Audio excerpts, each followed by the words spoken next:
The mystery of Yoda's species and his ancestral home is still something that is ongoing, and it seems as though it will be kept going for many years to come. Perhaps the questions we have about his species may never be answered, but we aren't alone in this, and it seems as if not even the Jedi Council or the Republic know anything of Yoda's species either. Greetings, acolytes of the Force, and welcome back to our archives. The Galactic Republic database barely has anything on Yoda's species. The only thing is a general description of them based on what Yoda and Yaddle themselves have revealed, as well as of course Yoda and Yaddle themselves. It does not appear as though the general public or the Republic researchers knew anything about Grogu during his time in the Jedi Temple, and for a very long time, the Republic had mistakenly labeled Yoda as part of the Lannic species, the same species as Master Evan Peel. However, this was later redacted since the information was proven false and inaccurate. It is a known fact, though, that both the Republic researchers and the Jedi Council have actually inquired to Yoda before about his species, and done so several times.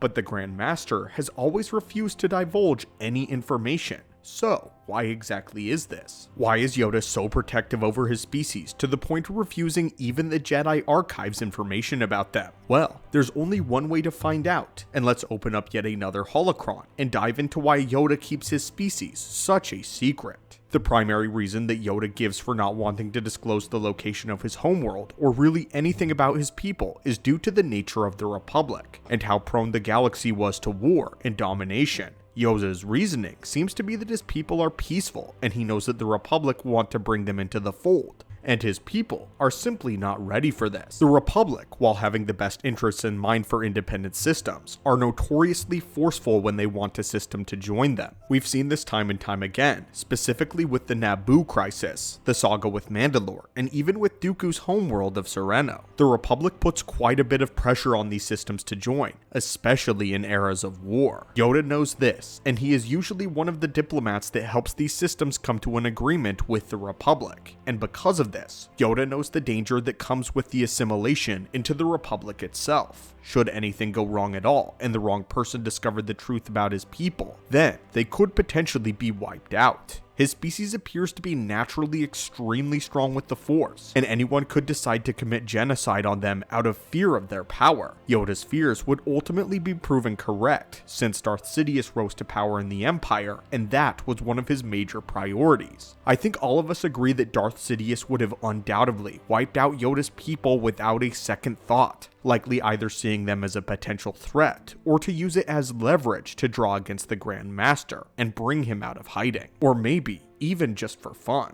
There is also a possibility that his people are still not entirely advanced enough in technology and are more primitive by choice. It is our theory that the reason they haven't yet been found is because their homeworld resides in the unknown regions, since it appears that Yoda's species are all innately Force sensitive, so perhaps their entire society works around the use and implementation of the Force and using it in their daily lives. It is possible that they reject technology and decide not to travel extraterrestrially at all. These principles are actually aligned very closely with another Force-based organization, the Night Sisters of Dathomir. In the same way, we believe that Yoda's species are naturally attached to their home planet, and have some sort of religious grounding in the planet that they live on, and it is seen that they are a more spiritual and insightful people who choose when and where to travel, and do so very carefully if they ever decide to leave their home world. Perhaps they are much like the Chiss, who also reside in the unknown regions, and do not leave their planet unless they deem it absolutely necessary. A second reason, though, is also possible that Yoda doesn't reveal his homeworld to the Jedi because he secretly doesn't want his people to be constantly badgered by the Jedi, and doing so in order to surrender their young to the Order. It seems that every one of the members of Yoda's species besides Grogu joined the Order by choice much later in their lives, and we know that Yoda trained with a strange Jedi Master on a deserted swamp world as a young man before ever deciding to seek out the Jedi, and Yoda likely wants to keep it this way. But if this theory is correct, it makes it all the more mysterious as to why Grogu was at the Jedi Temple. Perhaps in a tragic sense, Yoda may have decided it was time he tested the waters to see how it would affect a member of his species to grow up in the temple, meaning that Grogu may have been a bit of an experiment for Yoda to see if he could trust the Order with the information about his race and his home world. But as we know, this would ultimately be cut short by the rise of the Empire and by Order 66. It will be highly unlikely that Grogu will really even act like his species, besides exhibiting some very basic instincts. Since Grogu is growing up away from his homeworld, he will sadly wander the galaxy, never knowing what he truly is or where he truly came from. The only concrete information we know about Yoda's species as a society comes from an unreleased trading card which was discontinued before it was ever produced to the public. All we have is a single screenshot of it. This depicts 5 presumably male members of Yoda's species all gathered around some sort of altar bearing a statue of their species. The one in the very center is glowing and levitating off of the ground with a staff in his hand, as the other members seem to be looking upon him with astonishment, or perhaps even reverence. It appears to be some sort of religious ceremony in a temple, but because the trading card was banned by Lucasfilm from ever releasing, we don't have any information regarding the context of this image. It is also a curious thing